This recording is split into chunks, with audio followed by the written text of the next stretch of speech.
from the very beginning, I would try to let people know everybody belongs. Even the ones you're having a hard time with their behavior, maybe the behavior will need to change. But, over time, I help them understand that the fierce ones inside had a real purpose for being there. And if they weren't there, those innocent parts wouldn't be there either. Lynette Danylchuk, PhD, is a clinical psychologist who has worked in the field of trauma and dissociation for over 30 years. She's worked with people struggling with PTSD and dissociative disorders. She is a past president of the International Society for the Study of Trauma and Dissociation, or ISSTD, and has received ISSTD's Lifetime Achievement Award.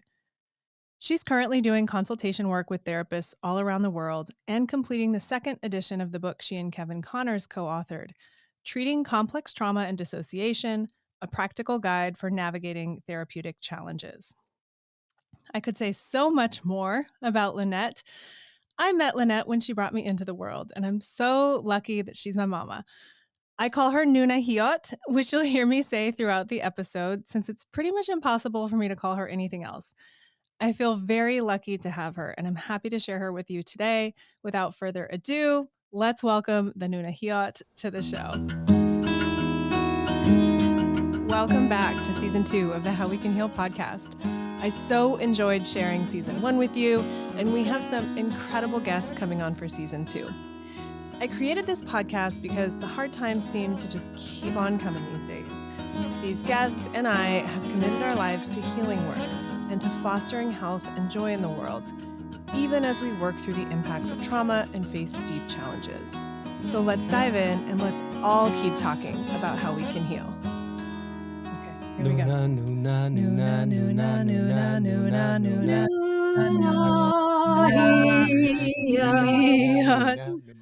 Noonaheeyot. We can't do it when it's Okay, you go again, and then I won't mess you up. Okay. Noona, noona, noona, noona, Noonaheeyot. Beautiful. I love it. I feel like we really got in a groove there. Noonaheeyot. Welcome to the How We Can Heal podcast. Hello, Lisa. Hi, Mama. Thanks so much for coming on to my podcast. And, when I was launching the podcast, I sent out a few emails seeing if people could guess who the first guest on the show was. And it was Gabby Bernstein, right? And so obviously nobody else knew that at the time. And the amount of people that guessed that it was you was very high. And so I thought, oh, good idea. I should have my mom on the show. And so here we are. So I want to talk today just about your journey as a trauma therapist, download some of the wisdom you've gathered over so many years of helping people. And just kind of share you with people I know who are listening, because I feel really lucky. I think one of my biggest privileges in life is to have you as my Noonaheeyot, to be born to two trauma therapists, which, has its moments that are interesting, but it's also, I think, just a huge blessing just to understand trauma and to understand people in that way. So I want to share that benefit with other folks who are listening. Okay. So my first question for you, Mama Heeyot, and I'm going to keep calling you that throughout the episode because I can't call you anything else, is how did you get into trauma work? When did that start for you? I've actually figured that out in hindsight because I never had the goal. Some people have this wonderful ability to set goals and go from one step to another to achieve their goals. And I've always ended up places and looked around and go, how did I get here? And then figure it out. And what I figured out of this one is I was born in a war housing community right after the war. So I am now calling that town PTSDville. Yep. Yeah. Because everybody was coming back from the war, those who survived and, the people who were left.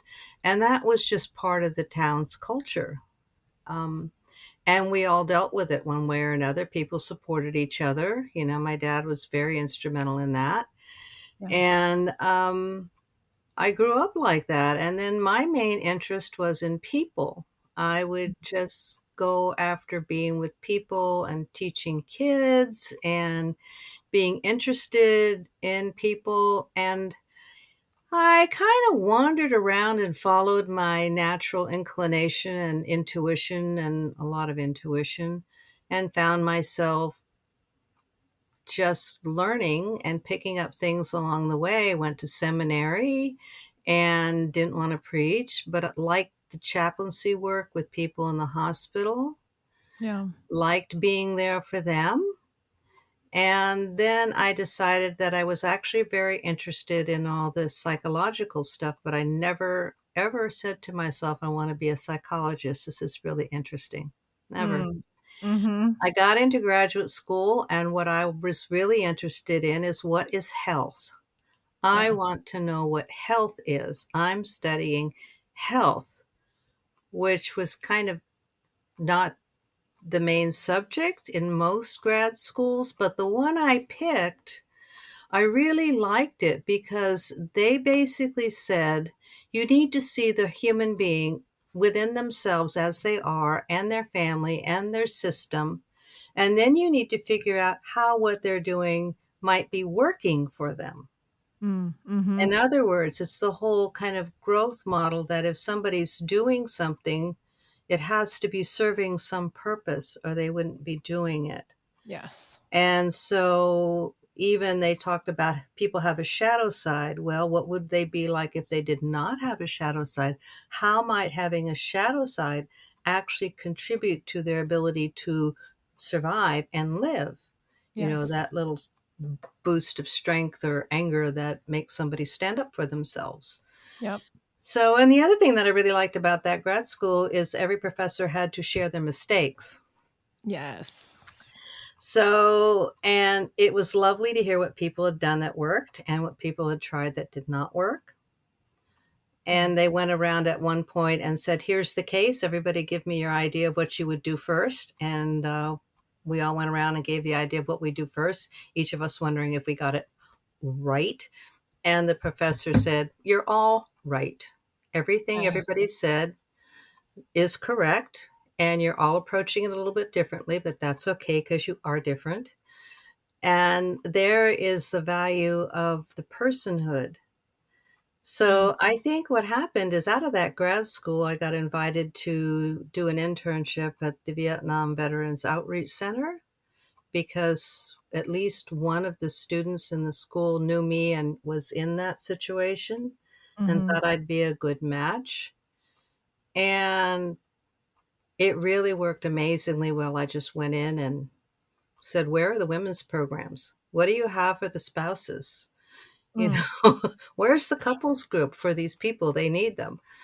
And started doing that. But that was the beginning of people understanding PTSD. And the VA was very, very, very interested in everything they could find on PTSD. Right. This is the vet center where Francine walked in on us once and said, can I try this out on your vets?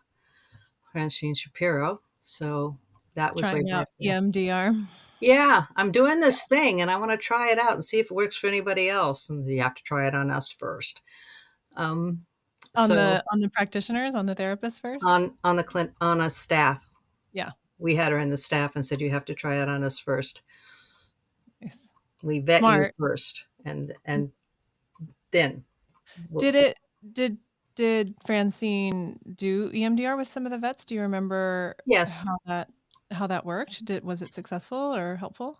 The what she did in that vet center was helpful because she really had a very clear purpose. She said, I want to work with the vets who know what happened to them, Okay. who have worked through the issues around the situation, and have something about it that is stuck. Yes.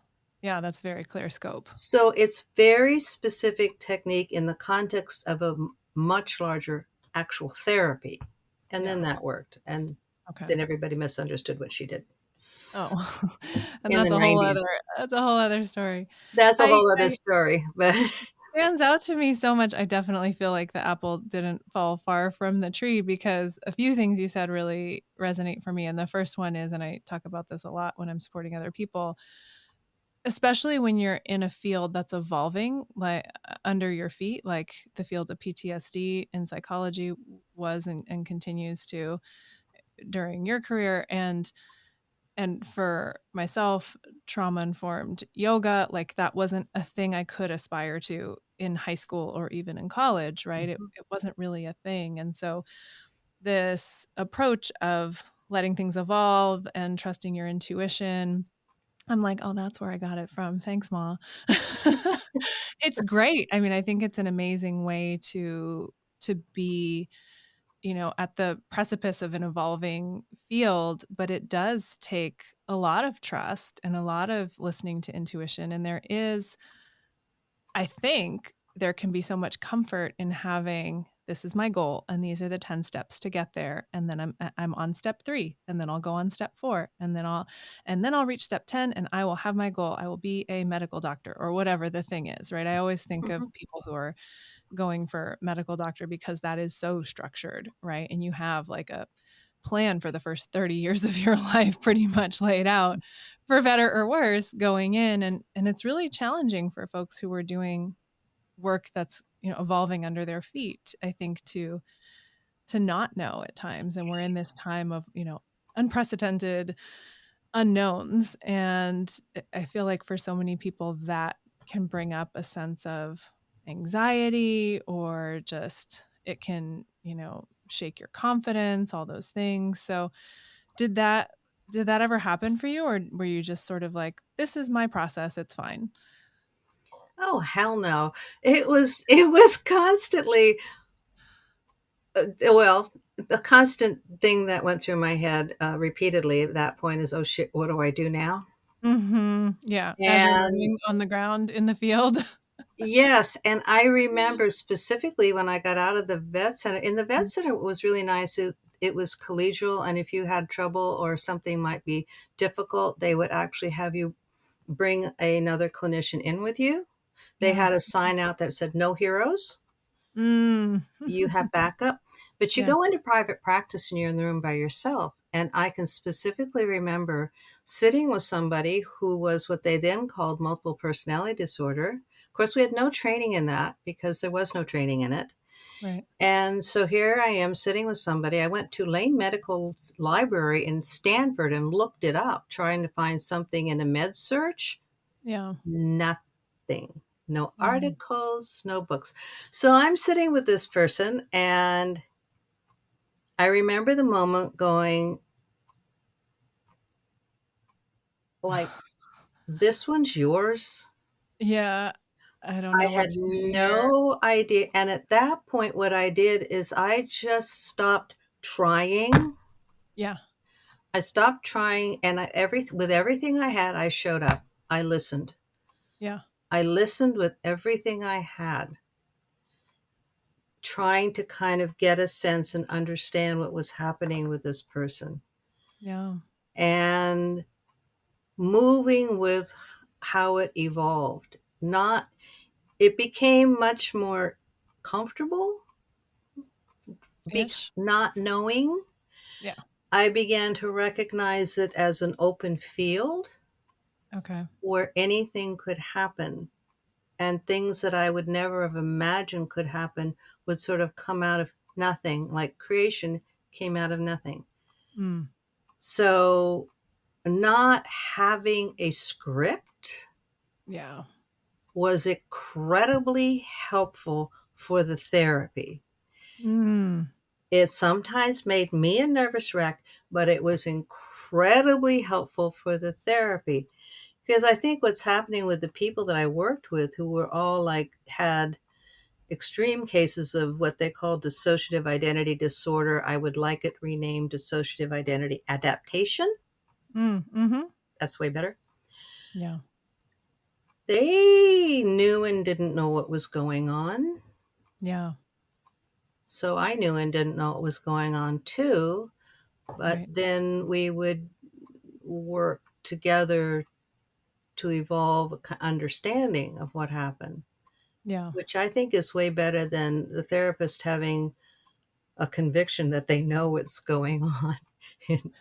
Right. And I know And this as a therapist myself, that sometimes you think you're smart and you develop a theory of this is what's happening. But if, like, for me, I have to kind of keep that aside and stay really open and curious. And then and sometimes, you take a hard left turn, right? Like you go left at Albuquerque or whatever. You all of a sudden, like, oh, that especially I've found in offering EMDR that things arise that you're like, I never could have guessed or thought that. There's no way even this person would have thought that there was something that was so meaningful in a specific memory that seems so random, but yet it ends up being connected. So yeah, and I'm struck because as you talk about going to the Stanford Library, like this is all pre-internet too, right? Like you're yes, doing this stuff with no training from your graduate school, no mention, I'm assuming, of multiple personality or none. dissociation or dissociative identity, none of that.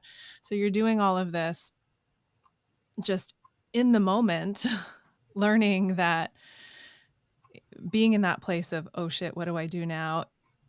And then deciding to just listen and attune and try to, with the client, get a sense of what's happening, that ends up being such a powerful thing in and of itself. Because I do think we want to have goals and checklists, and we want to have 10 things to do, and we want to have tools so that we don't feel as scared or anxious. It modulates our own feelings if we're a helper or a mental health clinician or whatever. So it's really challenging, right? To just sit there and not know, and slowly, especially when the process is slow, slowly figure it out together.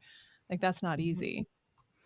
Now, it's not easy, and in most cases, it's not supported because people don't know what you're doing. Mm, And now that there's so many things with protocols attached to it, all kinds of different therapies, people automatically go down the list of what they can try. mm, And in most, those are really great things. But with the group of people that I worked with, the problem was it took a great deal of time to actually get to know the person. So you can't really use these techniques very well if you don't know the person. And if somebody's dissociative, they're doing the best they can to show up, but they don't know their themselves the way a right. lot of people do. There's Hmm. all parts of them, people inside, whatever, that they're not in touch with, or they Yeah. deny exist, or they completely blocked from.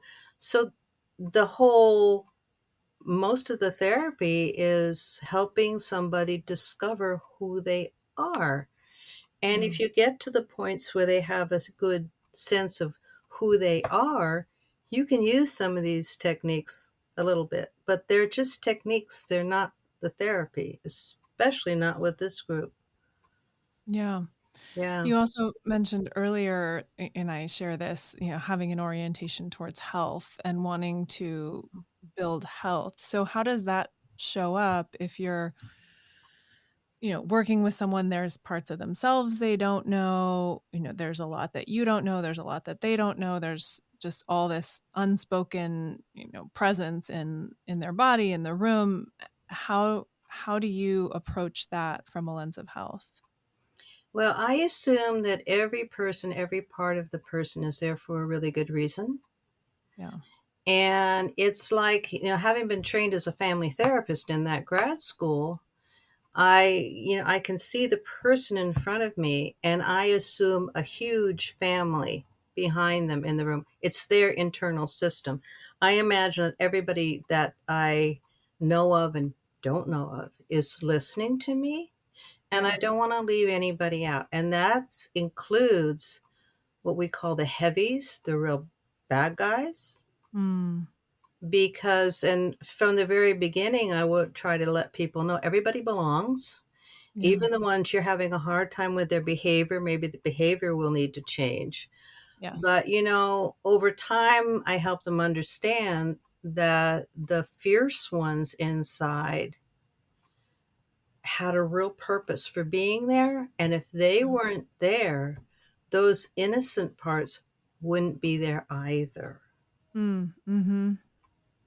So special forces, these are your special forces. They actually took the brunt of it, and therefore the innocence is somewhere in the system has survived. Mm. So, Wow. and at this point, the war is over, hopefully, Right. and the special forces have to learn to live in a hopefully peaceful world. Right now, I think a lot of people who are dissociative are relying on their protectors a great deal because it just feels so scary out there. Yeah. Absolutely. And as you're talking, I'm thinking about a number of things. I'm thinking about, folks who work with veterans, who work with special forces, who work with people who are coming back from really intense circumstances, and how that sort of parts work shows up within them, but also how the parts work you do with a single person can apply to that. Mm-hmm. I'm also thinking about, it is scary out there right now. And I just, before we got on, read another shooting that had happened. I think this one was in a hospital. And I mean, we've just had so many losses in the United States to gun violence recently. And I think of perpetrators and how people in general, like, I don't know a lot of people I went to school with who are like, I really want to serve perpetrators. I really want to support them and help them heal so they don't hurt people. I can think of one supervisor I had who comes to mind, and definitely worked a lot in prisons and juvenile halls and those sort of restorative justice settings. So there's an inclination there, but use the word the heavies, right? And my mind went to, well, what about the people who are causing harm societally, right? And so I'm curious, and we haven't talked about this before. I'm just wondering right now if you apply what you've learned from working with systems on a more societal level, and how you might see, how would we then talk through or include or support or treat some of the heavies in our larger society who are causing harm to others and leaving, a wake of trauma tenfold unfold behind them. That's interesting. The first thing that popped in my mind is the black man who went to talk to the KKK people. Oh, That was an interesting thing. I never got to read the whole thing, but there, the problem in society is showing up in all these people doing incredibly violent acts and dying themselves. And somewhere down in the foundation of our society, we are not taking care of each other well enough, because that kind of affect regulation skill, not learned, the rage and the despair. Um, what happened to these people that it got so out of control? yeah, So if you think about how we raise children, this society believes in independence, which is bullshit when it comes to human beings. We yeah, are interdependent. We need each other. We need to be in loving, nurturing relationships for years. We're not fully mature until our mid 20s. 40s. If I'm just ever. speaking for myself here. I still call you Noonaheeyot. I will And forever. me, I'm going forever. But development goes forever. Human development extends forever. Right. But there's just the brain doesn't get to a point of mature, the so-called maturity, until mid 20s. Yeah. And we expect people to act as if they don't need what they physiologically, emotionally, spiritually need, Yeah. as if to not need was a value. Right. Yes. It's not. It's not. Yes. It's so not. So if we take away it's human beings, it's not about producing, it's about living. Right. It's not about accomplishments, it's about connection. Yes. When people have a genuine connection, they feel valued, treated with dignity. Good old Donna Hicks, you treated with dignity. They Yeah. don't behave like that. So Mm. when I'm working with somebody who has an abusive part of themselves, Mm-hmm. it's Okay, now whole person system, you have a part of you that acted out to some extent. And you look at the person as a whole, they want to annihilate this part of them. Yeah. And that won't work. Right. However, if they want to annihilate that part of them, then there's something in their whole being that has a good moral sense. Right. So morally, they're correct in how they judge the behavior. What do you do to bring the person back into the human community? Right. That's where the challenge is. And I think part of the reasons it's hard is that most people can't conceive of ever doing anything so horrible, Right. completely unaware of all the microaggressions they're doing all the time. Right. Yeah. So it also takes people being aware that, there but for the grace of God go I or anybody else.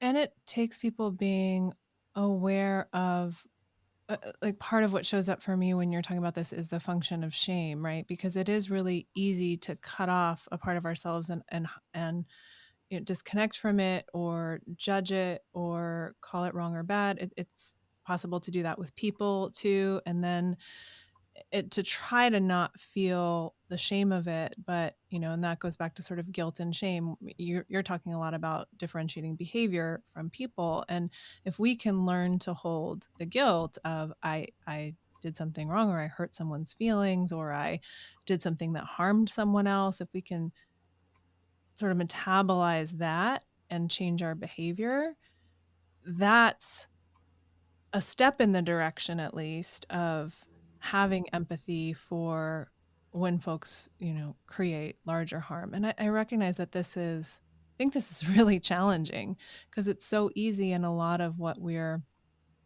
taught from a number of angles is good and bad and right and wrong, right?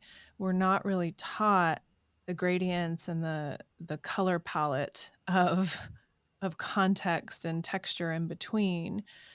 But when we can get to know ourselves well enough to recognize any internalized parts of ourselves that we're harming ourselves or we're harming other people, and we can work with that. I mean, in yoga, it always comes back to ahimsa or Mhm. peacefulness, non-harming, right? Like having that be a practice internally is a lifelong effort. And that's something that I think is a bridge to some degree, at least, of empathy and context for, how do we bring people into the fold and foster, prevention, ideally, healing when it needs to happen. And that's big. I mean, I think it's a really big ask in the face of, terrorist attacks, in the face of the things that we've been experiencing here in the States recently. Yeah, it's a challenge. It's a world challenge. And I think one of the problems is we all want it done now. Yeah. We want a quick, Yeah. quick fix, and there is no quick fix. There are Yeah. things that people and governments could do to as harm reduction. That's what we do in the field. First thing we do is harm reduction. We got Yeah. something that's very dangerous, out of control. We do harm reduction, and then we work at the underlying problem until we Yes. no longer need that. That takes a lot of time with a person, takes a lot of time with a society. But Mhm. first step is harm reduction. Help people, you know, stay away from dangerous situations, de-escalate, get the deadly weapons out of their hands when they can't handle things. The kinds of things that just are common sense harm reduction strategies. Yeah. I think one of the things that's going on in our society now is the fear levels go up and people go Yes. into more defensive positions and get Yes. more weapons out of their fear for themselves. And that Right. actually makes it worse.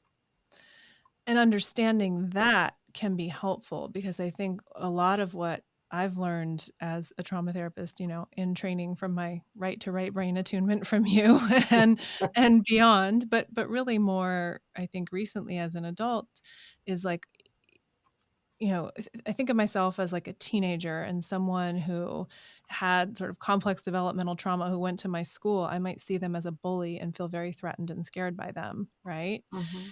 Because they have all these defenses out, right? And they're on the offensive as a defensive strategy, right?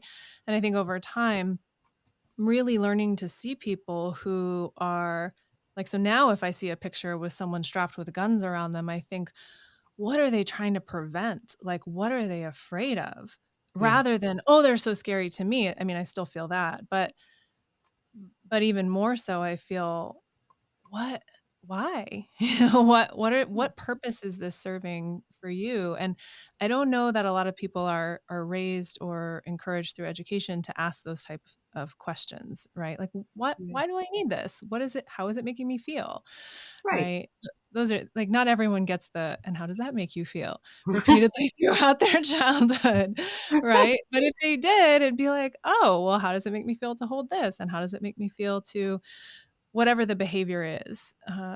Having that insight, I think, really helps. Yeah. I mean, if you recognize that people, everybody I've ever met, is doing the best they can with what they have and what they see and what they understand.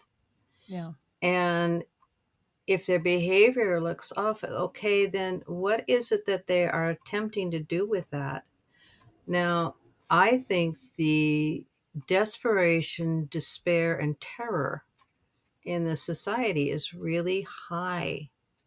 Yes. And we also have a culture that glorifies violence in, movies and things. So you get, this is how you handle difficult situations. No, that's a cartoon.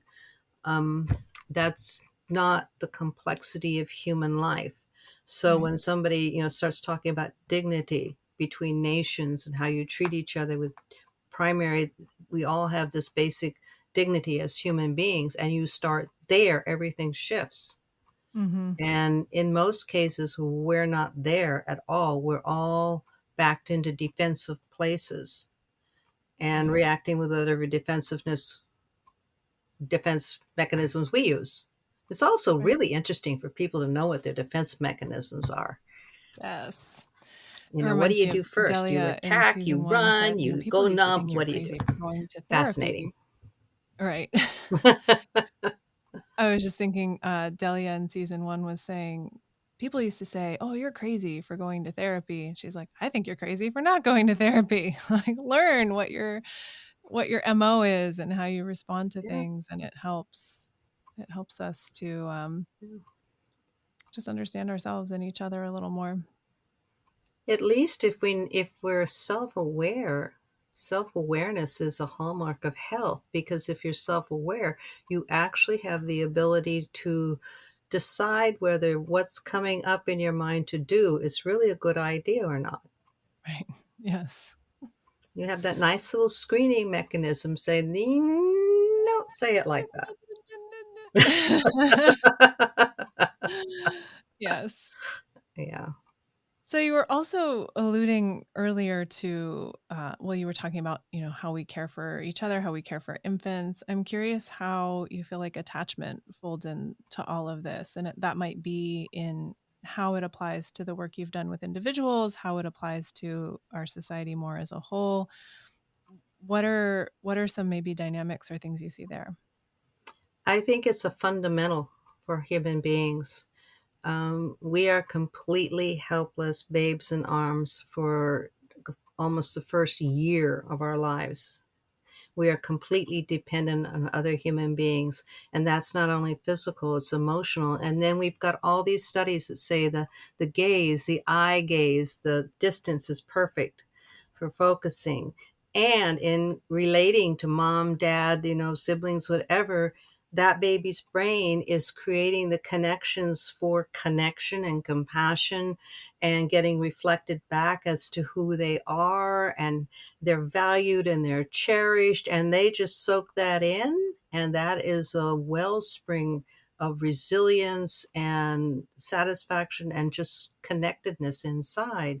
It is Mm, the hallmark of a healthy person, is to have either a secure attachment or an earned one that they've worked on later on. Because if they yeah. don't have it, that's what we do in therapy, long-term therapy, with the people that I worked with whose childhood was a disaster zone. They Yeah. have to be in therapy to learn how to be connected to a safe enough person long enough to develop that feeling of earned secure attachment. Takes a while. Yeah.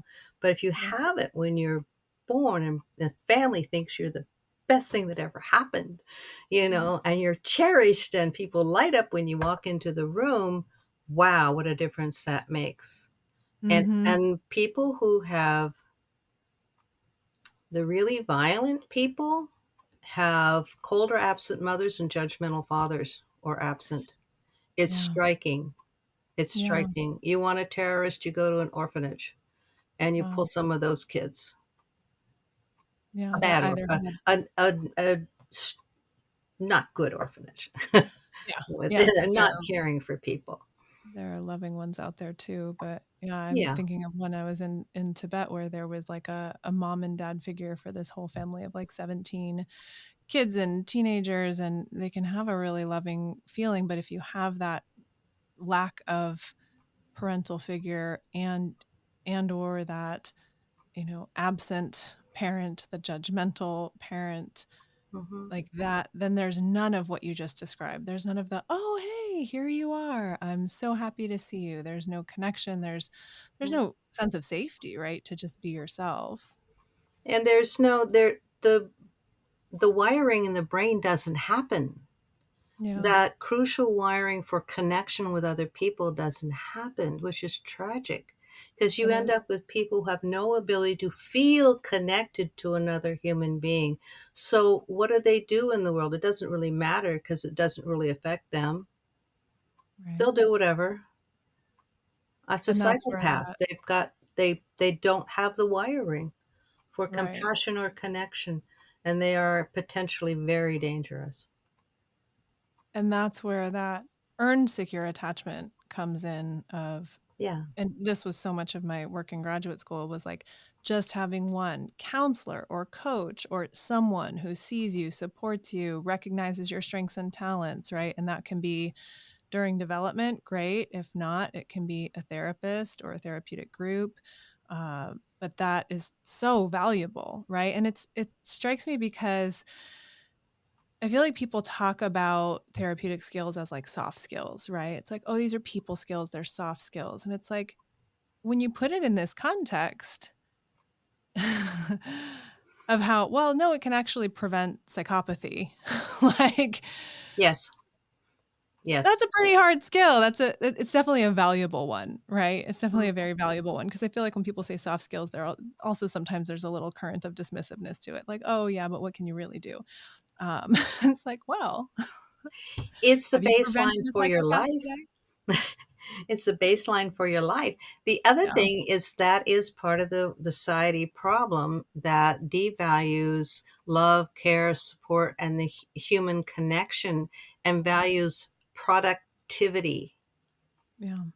And people aren't products. We're all basically born on this planet and we walk the earth for as long as we're here and then we're not.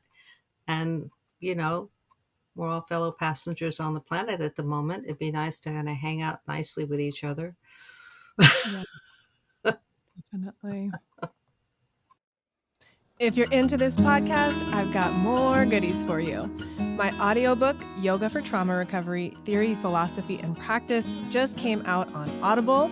You can search for my name or for Yoga for Trauma Recovery on the Audible app or site, and you'll be able to download the free intro there. I'm also offering the first ever live summer training intensive in Yoga for Trauma Recovery this summer. Y4T Live is for wellness professionals and people seeking to facilitate healing through embodied practices. We'll be able to connect, discuss, reflect in real time, and practice yoga together for 6 sessions over 3 weeks this summer.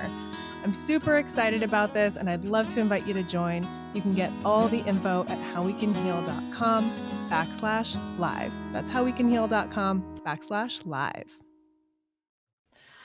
Yeah. So you mentioned attachment, and I'm just really curious about this, and I want to frame this question with like no shame for, I know parents feel guilt like the second their child is born that they haven't done everything perfectly, but What are your thoughts on sort of general parenting advice to let kids cry it out, or just even sleep training stuff? Do you have thoughts about that?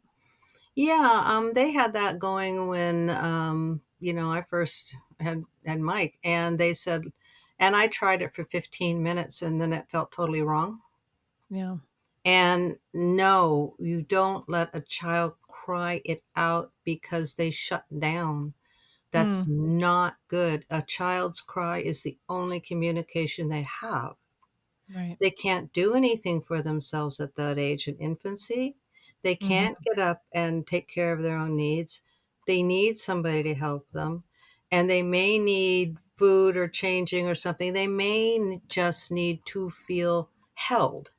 Yeah. Like you don't have to do anything, but they need to be connected to you Yeah. because they're a helpless human infant.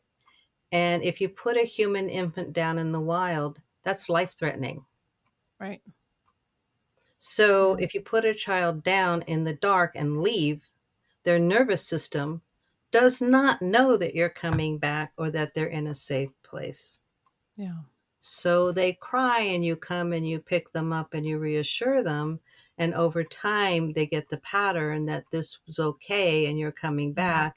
And then they go to sleep. Yeah. So And it's in a more lot of about, cultures, you don't even put a baby in a separate bed for the first year or so. I mean, why? yeah. Save yourself a lot of getting up. Yeah. So it's more about soothing them and that connection and that presence. Yeah, and you want to let them know that if they reach out and need you, that you're there. That they Hmm. don't have a need that, a cry in the dark with no response is an abandonment. Yeah. I heard Stephen say it. Yeah. Hmm. So what's it like being a therapist and a parent at the same time, Mama Hiot? Well, it was helpful in some ways, and then it was, I think the most challenging thing was finding out what happened to other people, what could happen to people, Right. and knowing that, we have influence but not control. Yes. Um, it was a kind of a split screen at times because you'd be in a situation and you'd be somewhat reflecting on it, but you weren't reflecting on it enough to be out of it to help yourself with how you're reflecting on it. So Mm, there were even more ways to feel guilty yeah. than if you hadn't had the information. And then if you do have the information, it doesn't necessarily mean that you're going to be able to do things the way you want because you're an influence, you're not in control. Um, Right. so, And you're a human being, and it's much easier to, provide a certain presence for someone an hour a week or in a day than full time all the time. yeah, and I think no therapist would tell a mother, if you're tired of cooking, just tell your kids you quit. I quit. I'm not cooking anymore. You guys figure it out. No, I remember when you were in graduate school, you were adamant about having us have homemade meals. You didn't want us to have frozen meals. You were very like, lasagna is still a comfort food for me for that reason, right? And Mhm. the mush you used to make with the rice and like a stew or gravy kind of sauce, Yeah, yummy. yeah. It was like in that part, I never planned. This is what happens with some people because I'd planned to do. I just did one class a year for so I could be home. But then at the very end, the laws changed. So you had to complete everything with a certain amount of time. So I had to do everything all at once, which was not the plan, but either do it this way or let go of everything, Mm. which I really resented the lawmakers for. But, for Not that very short parent amount, friendly. yeah, for that amount of time was like, how can I manage the whole thing? And I was young enough to be able to manage it. Okay. I could never do something like that now. But Yeah. that's where I think the educational system was not taking into consideration anybody with a life, a family, anything Right. else. Right. So that was hard. That was really hard. Yeah. So So I'm curious, any themes that show up for you? I mean, you spent 30 years doing clinical work. You have a lot of experience with some of the most complexly traumatized people. What are some themes that have emerged in terms of what you've learned, in terms of just what's helpful for folks? I think we've touched on a few of them already, but I'm curious if there's anything else coming to mind. Um, well, the first thing that's coming to my mind is this thing I've thought of not that long ago, is that we train our brains to think and figure things out. And then we're going into training the body and all that. And this whole thing about top down, bottom up. Mm-hmm. And what really feels right to me is you have to integrate the two of those and come from the center out. You really have to do the work and your life from your heart. Mm, That's where it's at. And that includes all you know and all you feel and your intuition and the present situation. And that's a challenge because sometimes, it's easier to try to back away from the feelings or think about it or do what people do. Um, yeah. but to think about integrating how we think and what we know with our physical wisdom, what we're picking up, and then come from a centered, heartfelt place with other people. Yeah. And that's, really treating them the way we would want to be treated, really practicing a certain amount of vulnerability, which is also always highly valued and pretty scary at times. Yeah. And recognizing the difference between fear that is a challenge and fear that is a danger. There's a Yes. difference. That's a big one. Yeah. So if you recognize the fear that you feel as a challenge, go for it. Right. And that's a very different experience than fear that's making you back away, follow your intuition, Mm, back mm-hmm. away. But most people automatically back away from anything that feels scary, and then they miss the challenges. Right. So it's learning to identify, like, when is this a fear response towards something that'll help me grow, versus when is this a fear response towards something that there's a real threat here. And Mhm. that's hard when you factor in vulnerability, right? Because I think we feel, if we're stepping into something that could help us grow emotionally or even in our career, it can feel like that level of threat, right?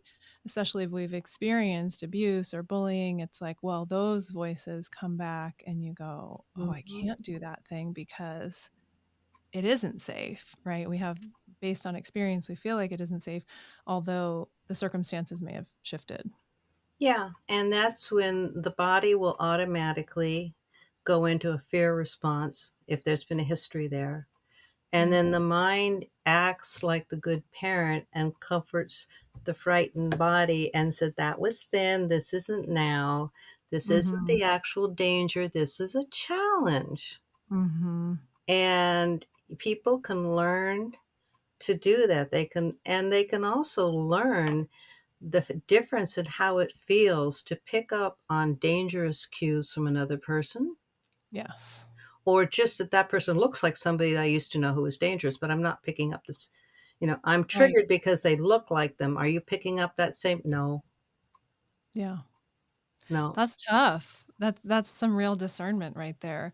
Can you think of a personal example from your experience, or maybe a general sort of story from someone that's shared with you of differentiating that? Like, how would you coach someone who's really stuck and not sure what's happening? Um, what I usually do, because it comes up a lot, is okay, what is the same? What is the same? What are you picking up that's the same that Mhm. feels dangerous? What's the same? Okay, do you notice any difference? What's different? What's the same? What's different? Look at those and sometimes have them write them all out.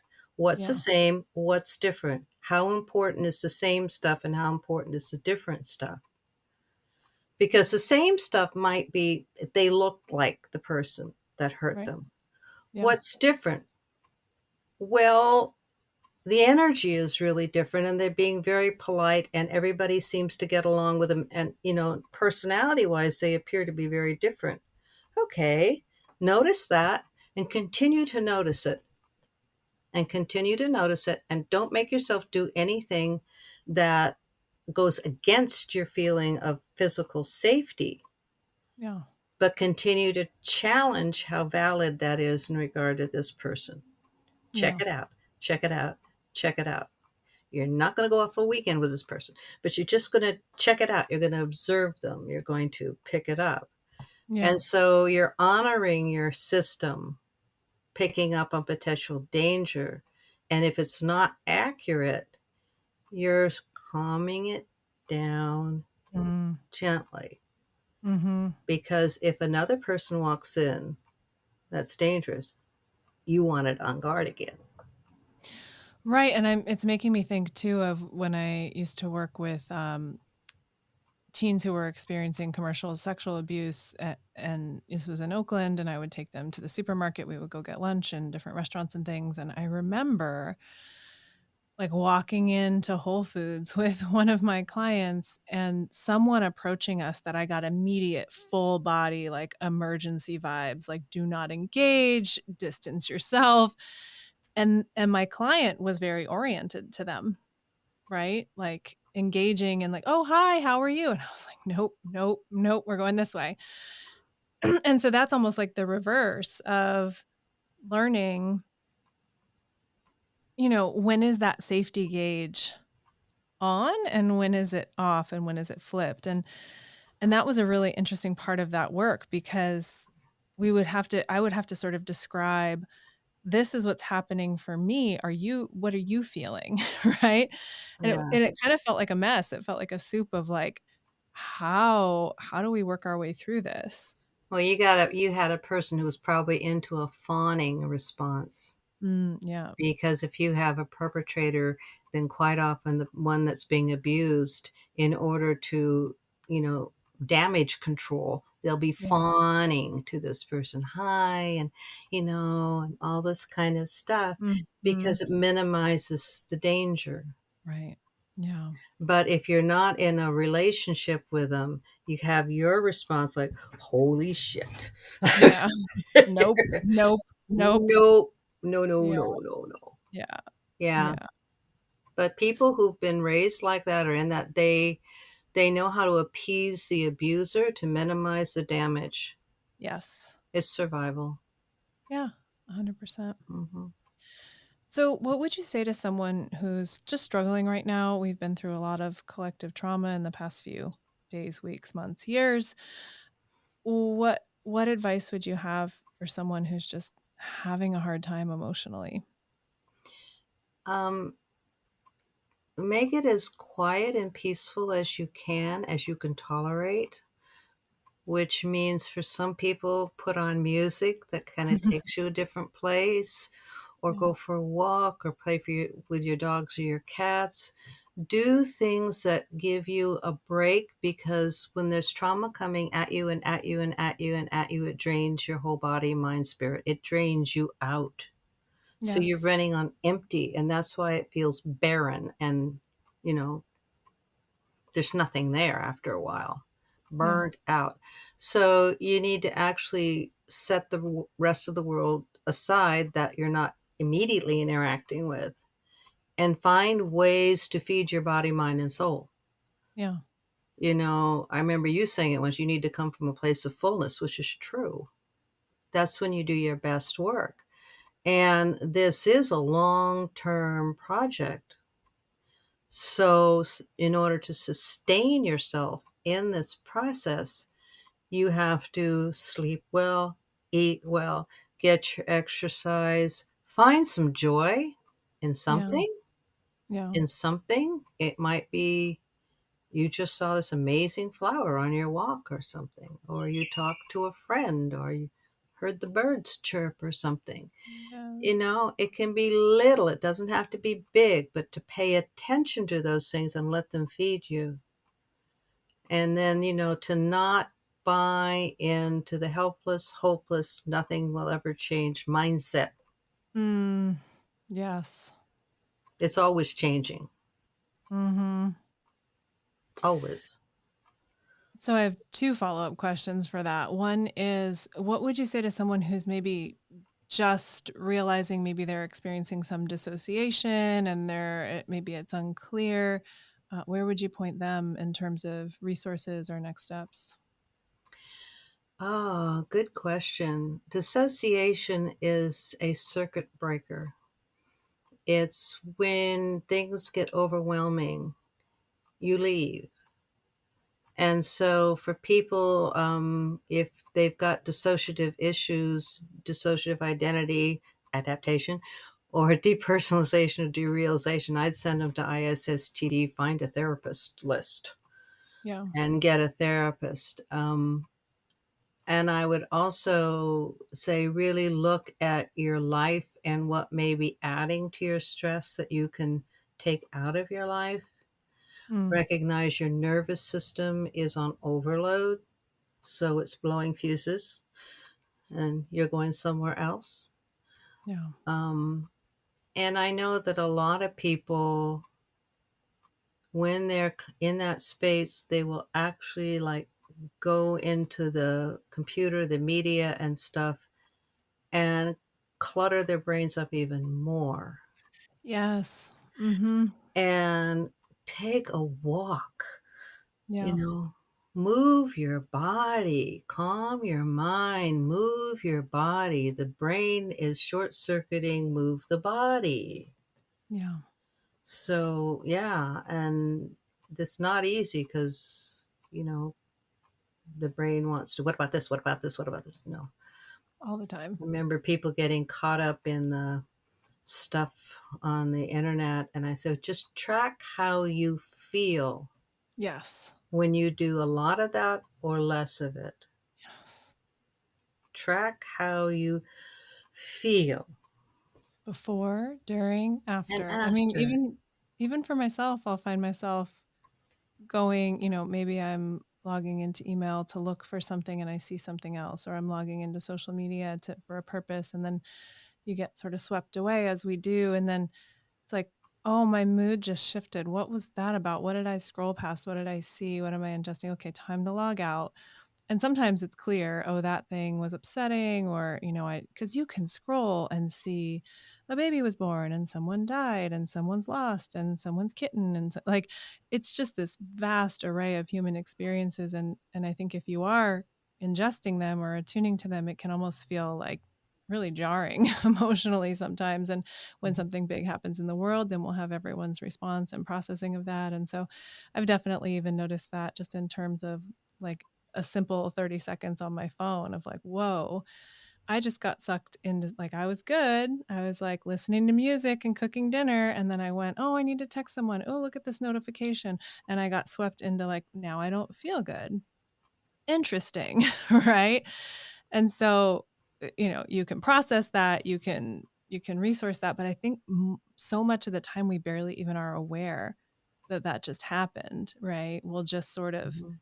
turn grumpy or take it out on someone nearby or whatever we do, right? Sort of half consciously or subconsciously. But yeah, noticing that, like how things feel moment to moment, can be so Mhm. powerful. Yeah, and I think for people who dissociate, what happens is they leave, Yeah. and then when they come back, it's like, uh, one of the basic things is, okay, take care of yourself when you come back. And then when you have the chance, see if you notice what may have made you leave. And Yeah. don't get into it. Right. Right. Don't go right back there Don't because go then the right back cycle there. starts Just all say, over again.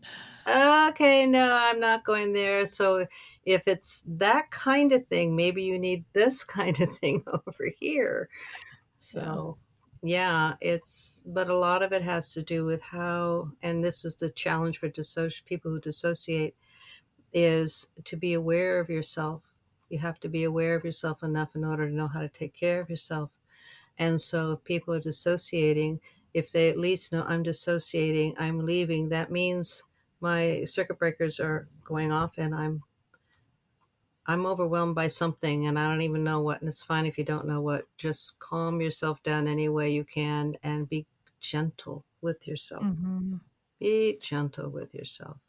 Do you ever find, because you said calm yourself down, do you ever also find that, you mentioned movement or music, like people also need, because sometimes with dissociation, there's that like numbness or sort of shut down.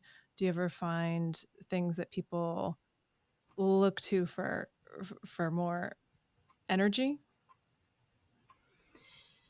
Um, I knew some vets that would go scuba diving in shark infested water. That was not Ah. a great idea. Um, I'm thinking more along the lines of, I'm feeling really heavy. I want some upbeat music, or because I think in the yoga world, there is a lot of emphasis on calm, calm, calm, calm, calm. And sometimes I've even experienced, there's like judgment against a fast vinyasa class or an athletic practice or movement, or, oh, well, that's not calm, therefore not helpful. When I see people get really activated, and I think this is different, right? I'm thinking about how we sort of trace back through what our nervous system is doing. And so if we're at a place that's kind of shut down, sometimes I feel like we need to trace back through some activation to find that sense of peace and calm and connection, right? So mhm. I see people go to like, and Megan talked about this in episode 12 episode 12 of season 1, after the Boston Marathon bombing, how she would go to these, intense classes because she needed to move some energy, right? So I feel like there's that, you know, bringing it down, and then there's sometimes meeting it, right? You Or kind of bringing have, it up to yeah, come back down, right? Like not going diving with yeah, sharks necessarily, not necessarily hopping in the water with the sharks, but finding something that like almost reverse processes. Is that yeah. I think what you so? said is if somebody is really highly activated, um, what the guys doing the motorcycle riding, whatever, they went above Yeah. what they were going in an attempt to kind of be in charge of it. But Mm-hmm. that is just actually making it worse. But Yeah. if anybody's able to come up to close to the level of activation that they're in, and then bring their body and respiration, everything down with them.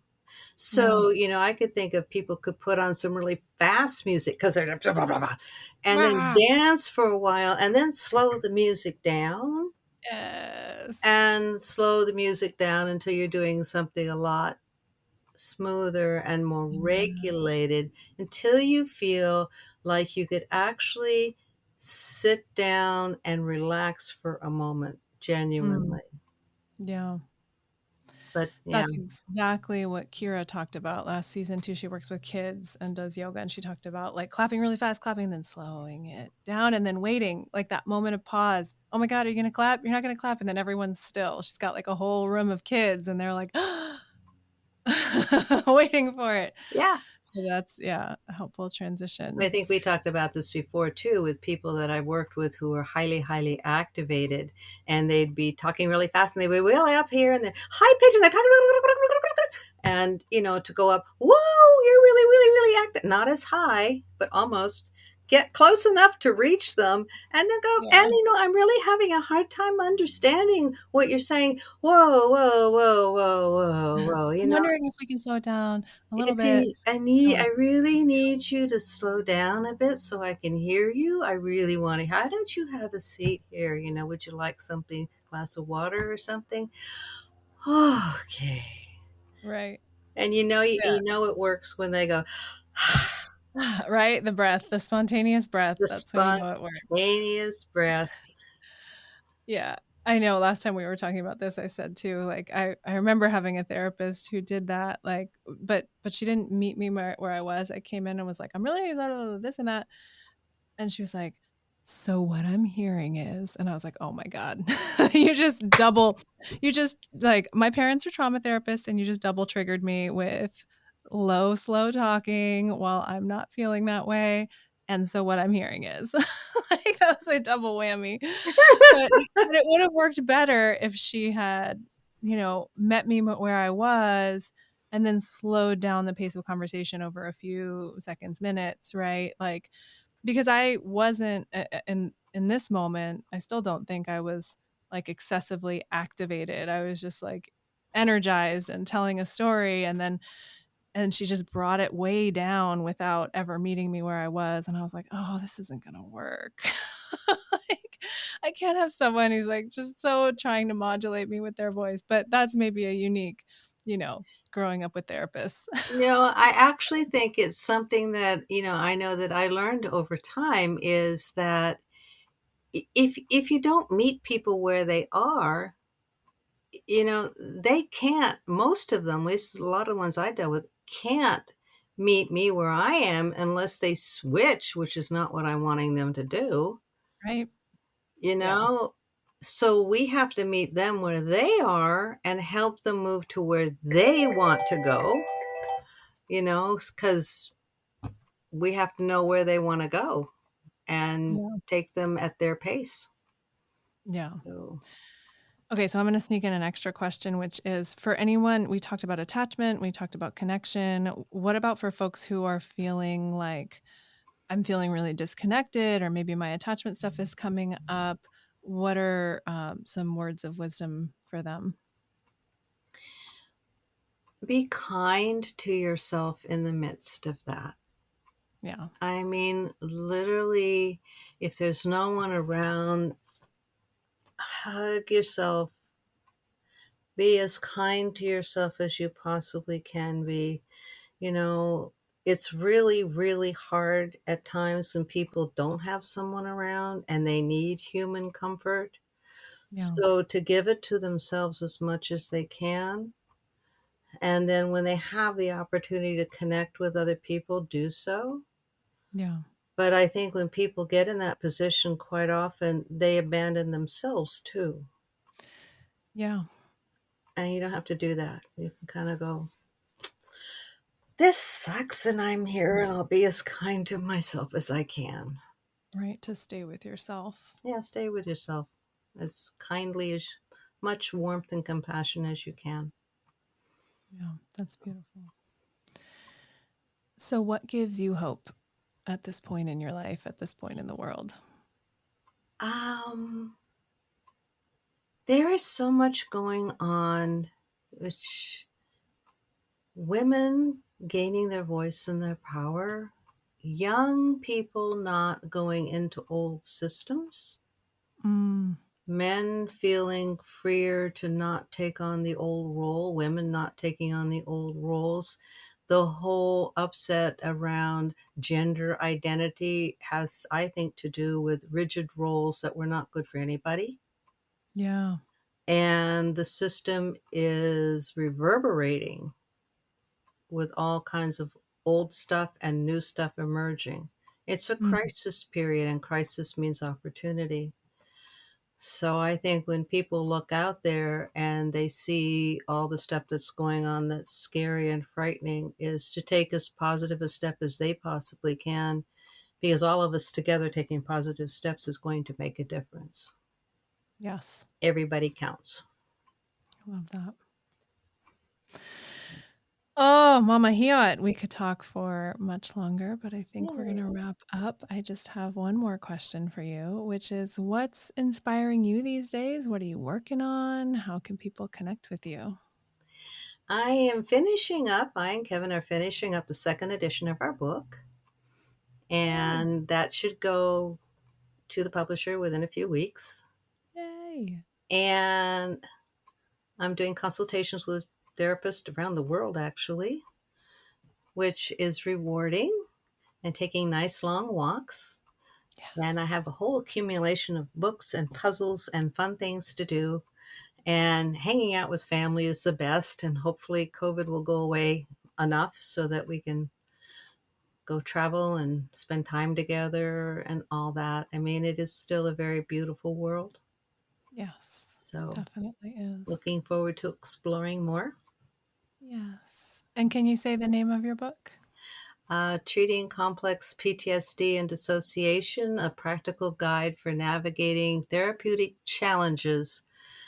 That's because they wouldn't let us name it. Oh shit, what do I do now? So you can't type that one into your search engine, but just know No. that the title is "Oh shit, what do I do now?" while you're looking at Lynette Danylchuk, treating complex trauma. Yeah. Treating complex PTSD and that's what it is. Treating complex trauma and dissociation. Yeah. Do you have it? Do you want to show it for folks who Yeah. are watching on video? Yeah. I can describe it. We've There it got is. the nice rainbow colors and then white text, black background. Love it. Thank you. So almost done with that. So, Always another project. yeah. The treatment guidelines. Success is the opportunity to do more work, as Yeah. Grandpa said. My dad was right. Yep. Absolutely. And you've retired, but you've not slowed down much. Just maybe a few more walks happening, but lots of work. Yeah. So, Not very good at retirement. No, not good at it at all. well, thank you for sharing your wisdom with us, Mama Hiot. I so appreciate it. I love you tons, and I'm Love so you glad you came on my too. podcast. Thank you. Yay. Love Yeah, you. I'll have to have you come back. Yeah. Okay. Thank you. Thanks so much for listening. My hope is that you walk away from these episodes feeling supported and like you have a place to come to find the hope and inspiration you need to take your next small step forward. For more information and resources, please visit howwecanheal.com. There, you'll find tons of helpful resources and the full transcript of each show. Thanks so much for your messages, feedback, and ideas about the podcast. I love hearing from you, and I so appreciate your support. There are lots of ways you can support the show, and I'm grateful for every little bit of love you share. If you love the show, please leave us a review on Apple, Spotify, Audible, or wherever you get your podcasts. You can also subscribe on YouTube to get updates every week. You can always visit howwecanheal.com/podcast to share your thoughts and ideas. I love hearing from you, so keep your comments coming. If you'd like to stay connected in between episodes, you can also text me. Text the word HEAL to 888-858-0811. That's 888-858-0811. I went for the number with a lot of eights in it. I'll send you some inspiration and support a few times a month, and you can text me back there too. Before we wrap up, I want to be clear that this podcast isn't offering any prescriptions. It's not advice or any kind of diagnosis. Your decisions are in your hands, and we encourage you to consult with any relevant healthcare professionals you may need to support you through your unique path of healing. I'd also like to send thanks to our guests today, to Christine O'Donnell and Celine Baumgartner of Bright-Sided Podcasting, and to everyone who helps support this podcast directly and indirectly. Alex, thanks for taking the dogs out while I record. Lastly, I'd love to give a shout out to my big brother, Matt, who passed away in 2002. He wrote this music, and it makes my heart so happy to share it with you now.